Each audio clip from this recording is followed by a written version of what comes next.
Guys আমরা বেরিয়ে পড়লাম, আজকে রাজপুর হাট যাবো। তো দেরি না করে আমরা তাড়াতাড়ি বেরিয়ে পড়লাম। এটা ছিল উদয়নপুরের ব্রিজটা। উদয়নপুরের ব্রিজটা বিকাল টাইমটা খুব সুন্দর লাগছিল। আমরা এখন আছি উদয়নপুর ব্রিজে। এটা ছিল বৌদি। আচ্ছা, তো আমরা এখন ঠাকুরের পুজো দেবো, তো সেই জন্য ডালা কিনতে আসছি। তো এখানে এখন জানি না তারকেশ্বর মন্দিরের মতো ঠিক সেম, বেশ ভালোই লাগছে। ডালাগুলো কত করে? এমনি আসা হয়েছে, বাট কিন্তু কোনোদিন পুজো দেওয়া হয়নি। আজকে প্রথম পুজো দেবো। এই ডালা কিনে নিলাম পুজো দেওয়া। বৌদি, আমি, দাদা, ভাই চলে আসলাম। তো পুজো দেওয়ার জন্য আমরা মন্দিরের সামনে গেলাম। ওখানে ঠাকুরমশাই ছিলেন, তো ঠাকুরমশাই পুজো টুজো দিলেন। মাকে দর্শন করলাম, দর্শন করে খুবই ভালো লাগলো। খুবই ভালো লাগলো। বিকাল টাইমটা এতটা সুন্দর বা ভালো কাটবে ভাবতেও পারিনি। খুবই ভালো লাগলো মাকে দর্শন করে বা মায়ের মন্দিরে গিয়ে। তো আমরা এখন ধূপ জ্বালতে আসছি। বিকাল টাইমটার মোমেন্টটা এত সুন্দর লাগছে, আর কি বলবো, ভীষণ সুন্দর লাগছে। পুজো টুজো দেওয়ার পরে আমরা মোমবাতি আর ধূপ জ্বেলে দেবো, কারণ এটা সব মন্দিরের নিয়ম। পুজো টুজো দেওয়ার পর মোমবাতি আর ধূপ জ্বেলে দিতে হয়। সেটা মনে মনে ভেবে বাঁধতে হবে, মনস্কামনা পূর্ণ হয় শুনেছি। তো আমরা সেটা করতে আসছি। গাছটা এত সবাই বেঁধেছে, এত সবার মনস্কামনা। দেখাই যাক, আমি আমার মনস্কামনাটা জানিয়ে বাঁধবো। তো গাইজ, আমি আমার মনস্কামনা ভেবে বাঁধতে চলেছি। তো দেখাই যাক মা আমার মনস্কামনা পূর্ণ করে নাকি। তো এটা অনেক দিনই ইচ্ছা ছিল যে আমার মনস্কামনা পুজো টুজো দিয়ে এটা বাঁধার। তো আজকে সেইটা পূর্ণ হচ্ছে।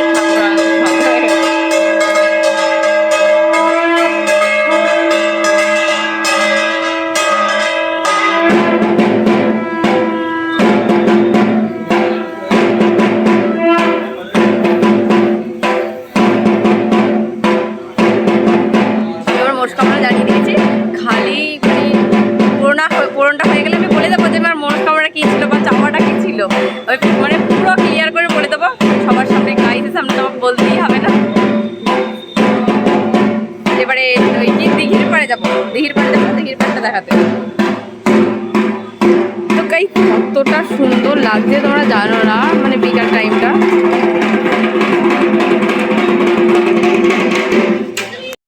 ঘুরতে আমরা এখন পুকুর পাড়ে আসছি, পুকুরটা দেখবো। আর এই পুকুরের রহস্যটা এমনই যে এবার স্নান টান করার পরেই ঠাকুরের মুখ দর্শন করা যায়। তো এখানে দাদা ভাই আসলো, করে দেখতে পাচ্ছি না, যাই না। ভিডিওতে দেখাবো ব্যাপারটা কি। ওখানে ঠাকুরের মুখটা দেখা যাচ্ছে, ঠিক স্নান করার পরেই ঠাকুরের মুখটা দেখা যায়। এটা আমার খুব সুন্দর লাগে বা খুব ভালো লাগে এটা। আচ্ছা, আমি যেটা বলছিলাম যে পুকুরে স্নান করার পর পুরো মায়ের মুখ দর্শন করা যায়, এই ব্যাপারটা একটু খটকা টাইপের। কারণ পুকুর থেকে মন্দিরের ডিস্টেন্সটা দেখে মনে হয় একটু বাঁকা বা ট্যারা টাইপের, বাট আমি ভিডিওটা দেখাচ্ছি পুকুরে স্নান করার পরেই মায়ের মুখটা দর্শন করা যায়। এই ব্যাপারটা একটু ইন্টারেস্টিং টাইপের। অ্যান্ড দেন গাইজ, আমরা এবার বাড়ি যাবো। অনেকটা দূর, অনেকটা রাস্তা আসতে হবে, বাইকে 1 ঘন্টা, কতটা দূর বুঝতেই পারছো গাইজ। আমাদের আবার নদী পাড়ের ব্যাপার আছে।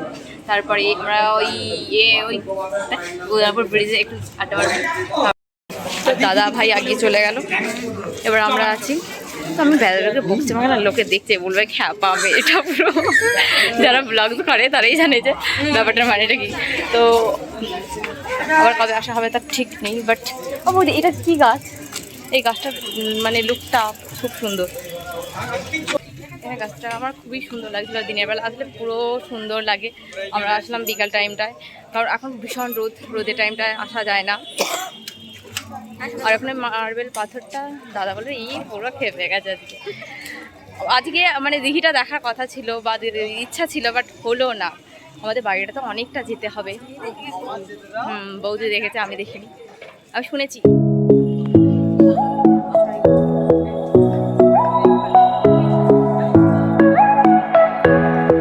পুজো দেখতে আসলাম, কিন্তু এখানে একটু শাড়িগুলো পছন্দ হয়ে গেল, কিন্তু টাকা নিয়ে আসলে কিছু করার নেই।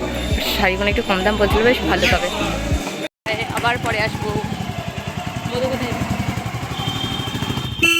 ইচ্ছা পূর্ণ হয়ে গেল, মায়ের মন্দিরে পুজো দেওয়া কমপ্লিট। গাইজ, এটা ভাবতেও পারিনি যে হঠাৎ করে মাঝ রাস্তাতে বৃষ্টি চলে আসবে।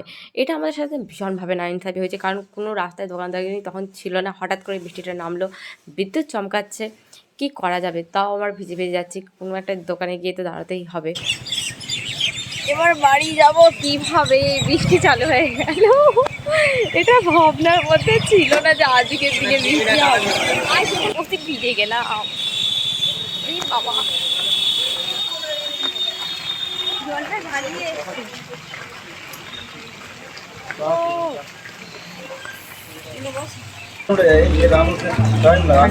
একটু চা তো বলাই যায়, 1 থেকে 7 অব্দি উঠতে 0.5 চাটা বেশি হয়ে যাবে, বাট চিনি হয় আমার চিনি হয়, চা খেতে ভালো লাগে না, এই বাসায়ের মতো লাগছে। এটা মিল্ক চা, এটা খাওয়া যায়। Remember the days where we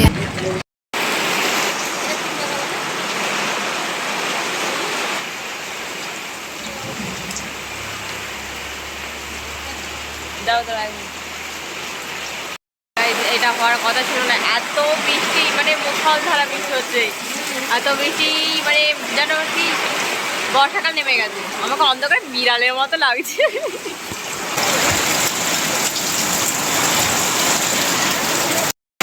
serious বলছি, এত বৃষ্টি ভয় লাগছে বাড়ি যাবো মানে মুষলধারা বৃষ্টির আওয়াজ শুনলে ভয় লেগে যাবে, এত পরিমাণে বৃষ্টি হচ্ছে।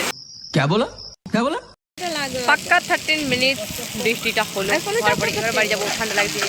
একটু আগে হ্যাঁ বাড়ি যাবো, বাড়ির পর বৃষ্টি হাওয়া, ঠান্ডা হাওয়া, ঠান্ডা হাওয়ায় বাড়ি যাবো।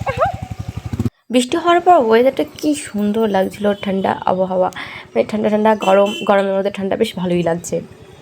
ঠান্ডা ওয়েদার, বৃষ্টি হয়েছে, হাফ ভিজে আছি, তো এর মধ্যে একটু চাও পকোড়া টকোড়া তো হওয়াই যায়, নাহলে ফুচকা খেয়ে না বাড়ি এলেই মনটা কাঁদবে। ফুচকার প্রতি মেয়েরা একটু দুর্বলতা।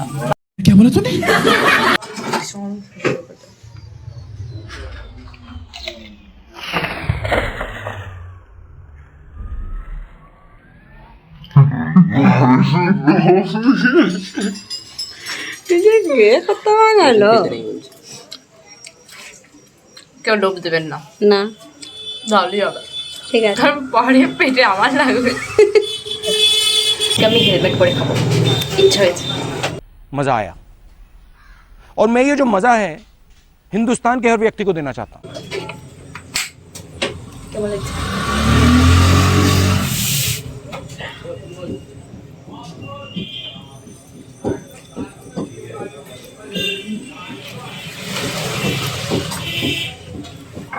তোকে দেখে খাবো বলবো আমাকে। চালু করেছো? বাড়ি পৌঁছে গেলাম। মানে বৃষ্টিতে ভিজে যাওয়ার সময় ভীষণ গরম ছিল, আসার সময় ভীষণ ঠান্ডা, তো খাওয়া দাওয়া করে ঘুরিয়ে মজা করে বাড়ি চলে আসলাম। কারেন্ট নেই। আমাকে হেলমেটটা পরে কেমন লাগছে?